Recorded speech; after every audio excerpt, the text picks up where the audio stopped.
4 drops direct टंग पर ले लेनी है। आप देखेंगे कि 6-7 दिन में आपके जो रिजल्ट्स आपको मिलेंगे वो आपको शानदार रिजल्ट्स होंगे, चौंकाने वाले होंगे।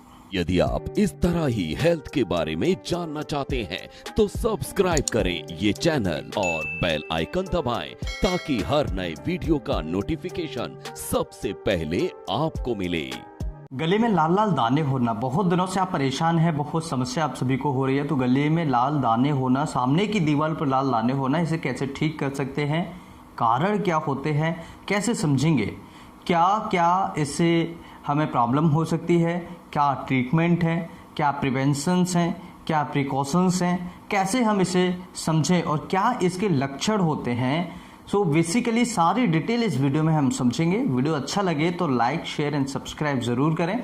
सबसे पहले समझते हैं गले में लाल दाने होना क्या कारण है और ये होते क्यों हैं। तो देखिए, लाल दाने थोड़े से आप समझ लीजिएगा इसको। जब भी हमारे गले की सामने की दीवार पर, जैसे आप मुंह खोलेंगे तो बिल्कुल सामने की दीवार पर आपको देखने को मिलेगा गले के अंदर लाल दाने हो रहे हैं।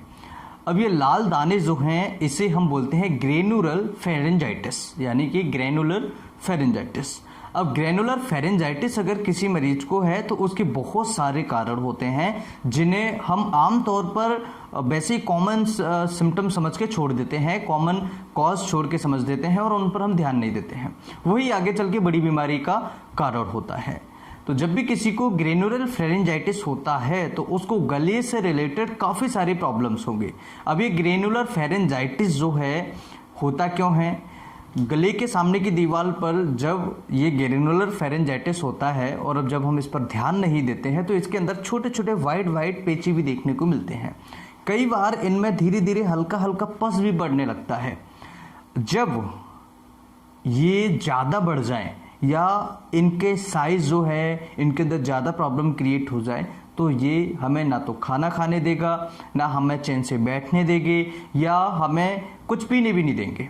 इस तरह के सिम्टम्स जो है हमें देखने को मिलेंगे। अब इसके रीजंस क्या है, ये क्यों हुआ। तो ग्रेनुलर फेरेंजाइटिस के बहुत कारण है। सबसे पहला होता है कि कोई भी एक ऐसा कारण जो परसिस्ट हो, परसिस्टेंट कॉज हो, यानी कि लगातार वो हमें परेशान कर रहा है। जैसे कि स्मोकिंग है। अब आप स्मोकिंग अगर कर रहे हैं या एल्कोहल ले रहे हैं या टबैको च्युइंग कर रहे हैं तो ये तीनों क्या होते हैं, ये परसिस्टेंट कॉज के अंदर आते हैं। या फिर कोई आप ऐसी चीज़ खा रहे हैं जिसकी वजह से आपको रेगुलर प्रॉब्लम हो रही है, तो ये जो होती हैं ये हमारे परसिस्टेंट कॉज होते हैं। परसिस्टेंट कॉज यानी कि वो लगातार बना हुआ है, उसे हम ध्यान ही नहीं दे रहे उस पर, उसे हम हटा ही नहीं रहे हैं, उसे हम परसिस्टेंट कॉज कहते हैं। तो जैसे आप स्मोकिंग कम करते हैं या बंद करते हैं या ड्रिंकिंग बंद करते हैं या अल्कोहल लेना या टबैको च्युइंग बंद करते हैं, कम करते हैं, तो धीरे धीरे आपको रिलीफ मिलना स्टार्ट हो जाता है। तो सबसे पहला कारण क्या था, या तो कोई स्मोकिंग कर रहा है या टबैको च्युइंग कर रहा है या फिर अल्कोहल ले रहा है। ये तीनों में से कोई एक कारण मरीज को हो सकता है। कई पेशेंट ऐसे होते हैं तीनों को यूज कर रहे हैं, तीनों को ही ले रहे हैं, ठीक है। तो एक सबसे बड़ा जो कॉमन कारण होता है वो। दूसरा, कई लोग ये है कि सर हम तो ना ड्रिंकिंग करते हैं, ना हम तंबाकू खाते हैं, ना हम स्मोकिंग करते हैं, बीड़ी भी नहीं पीते हैं, सिगरेट भी नहीं पीते हैं, तब भी हो रहा है। तो उसके लिए कुछ अलग रीजंस है। जैसे पीएनडी होना। पीएनडी होना यानी कि post nasal discharge, post nasal drip. क्या होता है कि हमारे नोज के अंदर कॉन्काज होते हैं। अब इनके अंदर भी कुछ ग्लैंड्स होती हैं। जब ये ग्लैंड्स लगातार म्यूकस को बनाती रहती हैं, पोस्ट नेजल डिस्चार्ज जो होता है नाक के पीछे, ये लगातार म्यूकस को बनाती रहती हैं, म्यूकस बनाती रहती हैं या किसी के कांटेक्ट में आने पर, जैसे कि मान के चलिए कोई ऐसी केमिकल गई नाक के थ्रू, सांस के थ्रू, जिसकी वजह से क्या उसको म्यूकस बनाना पड़ रहा हो, तो ऐसा भी हो सकता है। कई बार क्या होता है कि आपने देखा होगा नेजल पॉलिप मरीज को होता है, तो नेजल पॉलिप की वजह से क्या होता है, जो म्यूकस आगे आना चाहिए वो आगे नहीं आता, वो पीछे चला जाता है, क्योंकि आगे से नोज ब्लॉक है हमारा, तो वो पीछे जाता रहता है। तो उसे पोस्ट नेजल डिस्चार्ज कहते हैं। क्योंकि पोस्ट नेजल डिस्चार्ज क्यों हो रहा है कि म्यूकस आगे नहीं आ पा रहा, आगे आना चाहिए। जब आगे से ब्लॉक है नाक, नोज जो हमारी, तो वो पीछे जाएगा। तो जब आगे से नोज जो हमारी ब्लॉक हो जाएगी नाक के चारों तरफ आपने देखा होगा ना कि एक लेयर होती है, लेकिन इसके अंदर साइड में आप देखेंगे तो हल्के हल्के पोलिप्स बन जाते हैं, या फिर किसी को डीएनएस हो, आपने देखा होगा डीएनएस यानी कि जो हमारा बीच का ये सेप्टा होता है ये टेढ़ा हो जाए, या तो इस साइड में ज़्यादा चला जाए या इस साइड में ज़्यादा चला जाए, झुक जाए, टेढ़ा हो जाए। ये 7-8 तरह का होता है नेजल डीएनएस। तो अगर डीएनएस की प्रॉब्लम है तब भी ये प्रॉब्लम होगी, तब भी ये पेशेंट को हो सकता है कि डिस्चार्ज जो है वो पीछे जाए। क्यों जाएगा? क्योंकि आगे से एक साइड से ब्लॉक है, ठीक है, तो ये दिक्कत हो सकती है। या हो सकता है किसी पेशेंट को साइनसाइटिस की प्रॉब्लम हो। अब साइनसाइटिस की प्रॉब्लम से क्या संबंध है? देखिए क्या होता है, जो हमारे साइनसेस होते हैं, फ्रंटल साइनस है, इथामोइडल साइनसेस हैं, और जो हमारे ये यहाँ के साइनसेस होते हैं, ठीक है। तो ये साइनसेस में क्या होता है कि जब भी नेजल पॉलिप होता है या डीएनएस होता है तो इसके अंदर म्यूकस भरने लगता है, स्टोर होने लगता है, इकट्ठा होने लगता है। तो जब भी यहाँ पर इकट्ठा होगा तो वो जब ओवरफ्लो होगा तो कहाँ जाएगा? वो कहीं तो जाएगा, इसलिए वो भी पीछे गिरता रहता है। तो वो एक प्रॉब्लम क्रिएट हो जाती है जिसे हम पोस्ट नेजल डिस्चार्ज के नाम से जानते हैं।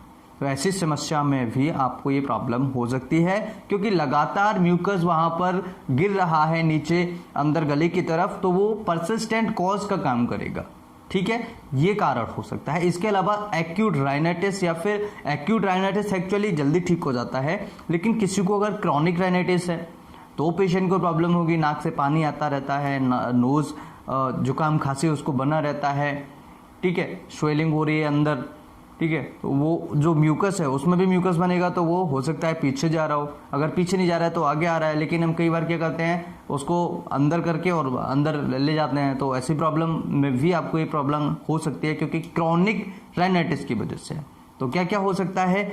हो सकता है किसी को डीएनएस की प्रॉब्लम हो सकता है किसी को नेजल पॉलिप की प्रॉब्लम हो सकता है किसी को क्रॉनिक राइनाइटिस की प्रॉब्लम हो, या हो सकता है किसी को क्रॉनिक साइनसाइटिस की प्रॉब्लम हो। तो साइनसाइटिस की अगर प्रॉब्लम किसी को होती है, वो भी क्रॉनिक कंडीशन में, तो ये क्रॉनिक कंडीशंस में आपको ये दिक्कत है यहाँ की जो है देखने को मिल सकती हैं। अब इसके अलावा कौन से और कारण हो सकते हैं? कई बार क्या होता है कि मरीज को एलर्जी होती है, एलर्जी की वजह से हो सकता है, जैसे कई बार फ्यूम से एलर्जी है, या किसी स्मेल से एलर्जी है, या खाने पीने की किसी चीज़ से एलर्जी है, तो क्या म्यूकस ज़्यादा बनता है। जब म्यूकस ज़्यादा बनेगा छींक आने लगती है, ठीक है, नाक से पानी आने लगता है। ये अगर बार बार होता रहेगा, महीने में 2-4 बार होता रहेगा, तो फिर आपको ये दिक्कत हो सकती है गले में लाल लाल दाने की, ठीक है। इसके अलावा हो सकता है कि सामने की वॉल पर ही कोई इन्फेक्शन हो, तो उसकी वजह से हो सकता है, बैक्टीरियल इन्फेक्शन हो, वायरल इन्फेक्शन हो, स्ट्रेप थ्रोट हो, उसकी वजह से हो सकता है। इसके अलावा टॉन्सिलाइटिस की प्रॉब्लम, अगर किसी को टॉन्सिल्स में दिक्कत है, टॉन्सिल्स में सूजन है, टॉन्सिल्स में स्वेलिंग है, या टॉन्सिल्स में आपने देखा होगा पेरिटॉन्सिलर एब्सेस बन जाता है, या टॉन्सिल स्टोन्स बन जाते हैं। आपने देखा होगा कि गले में जब हम देखते हैं तो टॉन्सिल्स के अंदर छोटे छोटे वाइट वाइट दाने देखने को मिलते हैं, तो उन्हें आप जब निकालते हैं तो वो निकल आते हैं। तो ऐसी प्रॉब्लम भी हो सकती है, ठीक है, जो टॉन्सिल्स स्टोन है, या टॉन्सिलाइटिस है, या पेरिटॉन्सिलर एब्सेस है। ये अगर लंबे समय तक प्रॉब्लम चलेगी, एक्यूट प्रॉब्लम में नहीं होगा, ये लंबे समय से अगर आपको चलेगा तो ये दिक्कतें आपको हो सकती हैं। इसके अलावा जीईआरडी की समस्या, जीईआरडी की समस्या यानी कि गैस्ट्रोइसोफेजियल रिफ्लक्स डिसीज। ये क्या होता है कि हमारे स्टमक का जो एसिड है वो गले तक आ रहा है। अब जब गले तक आएगा तो वो गले को भी डैमेज करेगा, एरोजन्स बनाएगा गले के अंदर, ठीक है, या फफोले टाइप के कुछ बनाएगा, या फिर वहाँ पर ये जो लाल लाल दाने हैं वो हो जाएंगे, ठीक है। तो ये उसकी वजह से भी होता है, ठीक है, उसकी वजह से भी ये प्रॉब्लम जीईआरडी की वजह से भी मोस्ट कॉमन होता है। अगर किसी पेशेंट को जीईआरडी की समस्या है, तो जीईआरडी की प्रॉब्लम अगर किसी मरीज को होती है तो उसमें भी ये दिक्कत हमें देखने को मिलती है। तो जीईआरडी को आपको ठीक करना होगा, ठीक है। इसके अलावा हो सकता है कि ईसोफेगस को कोई इन्फेक्शन हो, गले से रिलेटेड कोई इन्फेक्शन हो, फेरेंजाइटिस हो, फेरिंग्स का कोई इन्फेक्शन हो, तब भी ये समस्या हमें देखने को मिल सकती है। सिम्टम्स क्या क्या होते हैं, कैसे हम इसे पहचानेंगे? तो सिंपली जब आप मुंह खोलेंगे, शीशे के अंदर आप जाएंगे, शीशे के सामने जब आप जाएंगे तो आप देखेंगे शीशे के अंदर कि आपको सामने की वॉल पर बिल्कुल लाल लाल दाने दिखाई दे रहे हैं। कई बार उसमें वाइट वाइट पेची भी देखने को आपको मिल जाते हैं। दर्द होगा गले में, निगलते समय दर्द होगा, कुछ खाएंगे पिएंगे तब दर्द होगा, ठीक है, इस तरह के सिम्टम्स आपको देखने को मिलेंगे। जब आप कोई टेस्ट कराते हैं तो नॉर्मल आते हैं, कोई दिक्कत होती नहीं है। ठीक है, तो ये समस्याएं आपको यहाँ पर देखने को मिल सकती हैं। कैसे ठीक करें या बचाव क्या है? देखिए, सबसे पहले बचाव की अगर हम बात करें तो सबसे पहले आपको ध्यान रखना होगा, अगर कोई स्मोकिंग कर रहा है तो स्मोकिंग बंद करें, अगर कोई ड्रिंकिंग कर रहा है ड्रिंकिंग बंद करें, टबैको च्यूइंग कर रहा है तो टबैको बंद करें। तो ये सारी चीज़ें आपको बंद करनी होगी। या फिर आप परसिस्टेंट कॉज है जैसे डीएनएस है, पॉलिप्स है, या साइनसाइटिस है, या राइनेटाइसिस, तो इस तरह की जो प्रॉब्लम्स होती हैं तो इनको आपको ट्रीटमेंट प्रॉपर तरीके से लेना होगा। जब आप इनका ट्रीटमेंट प्रॉपर तरीके से लेंगे तो आपकी समस्या ऑटोमेटिकली धीरे धीरे वो ठीक होना स्टार्ट हो जाएगी। ठीक है, एक तो ये हुआ प्रिवेंशन प्रिकॉशंस आपको रखने हैं, जो चीज़ों से आपको खाने की प्रॉब्लम है वो चीज़ें आपको नहीं खानी है। ठीक है, ये सारी चीज़ों के आपके प्रिकॉशंस और प्रिवेंशन रखने होंगे। अब ट्रीटमेंट की बात करें तो यहाँ पर सबसे बेस्ट मेडिसिन है फाइटोलैका क्यू। फाइटोलैका क्यू यानी मदर टिंचर फॉर्म में आपको मेडिकल स्टोर से लेकर आना है और ये होम्यो फार्मेसी पर आपको मिलेगी। तो आप फाइटोलैका क्यू आप ऑनलाइन भी कहीं से भी परचेस कर सकते हैं। तो आपको फाइटोलैका क्यू जो है ये मेडिसिन आपको 20 ड्रॉप्स आधे कप पानी में मिलाकर के दिन में 3 बार गार्गल्स करने हैं। अगर 3 बार गार्गल्स न कर पाए तो कोई बात नहीं, दिन में 2 बार गार्गल्स करें। अब सुबह एंड शाम को गार्गल्स करें, 3-4 दिन आपको गार्गल्स करने हैं। उसके बाद आपको बेलाडोना 200 पोटेंशियम में दिन में 3 बार सुबह, दोपहर एंड शाम को आपको 4-4 ड्रॉप्स डायरेक्ट टंग पर ले लेनी है। आप देखेंगे कि 6-7 दिन में आपके जो रिजल्ट्स आपको मिलेंगे वो आपको शानदार रिजल्ट्स होंगे, चौंकाने वाले होंगे। और ये जो मेडिसिन है, इस मेडिसिन से आप पूरी तरीके से इस समस्या को ठीक कर सकते हैं। अगर किसी को लाल दानों की समस्या है, गले में लाल दाने हैं, गले में दर्द है, रेडनेस है, टॉन्सिलाइटिस है, इन सभी समस्याओं को आप इजीली बहुत ही कम पैसे में घर पर रह करके ठीक कर सकते हैं। बाकी आपको कहीं भी जाने की ज़रूरत नहीं पड़ेगी। तो बेलाडोना 200 पोटेंशियम में ले सकते हैं। इसके अलावा किसी को लंबे समय से प्रॉब्लम है तो हिपोसल्फ 200 पोटेंशियम में दिन में 2 बार सुबह एंड शाम को 4 ड्रॉप्स डायरेक्ट टंग पर ले सकते हैं हिपोसल्फ का। तो आप देखेंगे कि अगर किसी को लंबे समय से प्रॉब्लम है, 6-6 महीने हो गए, 1-1 साल हो गया, तो उनको कम से कम ये मेडिसिन जो है, पूरी मेडिसिन जो है बेलाडोना और हिपोसल्फ है, दोनों मेडिसिन अगर मिक्स करके लें, अगर एक आधा पौन घंटे के अंतराल से लें, तो आप कम से कम 15-20 दिन के लिए, 1 महीने के लिए लीजिएगा। आप देखेंगे कि सुपर आपको इलाज जो रिजल्ट्स हैं वो मिलेंगे, एक्सीलेंट आपको इसके रिजल्ट्स जो है मिलेंगे देखने को।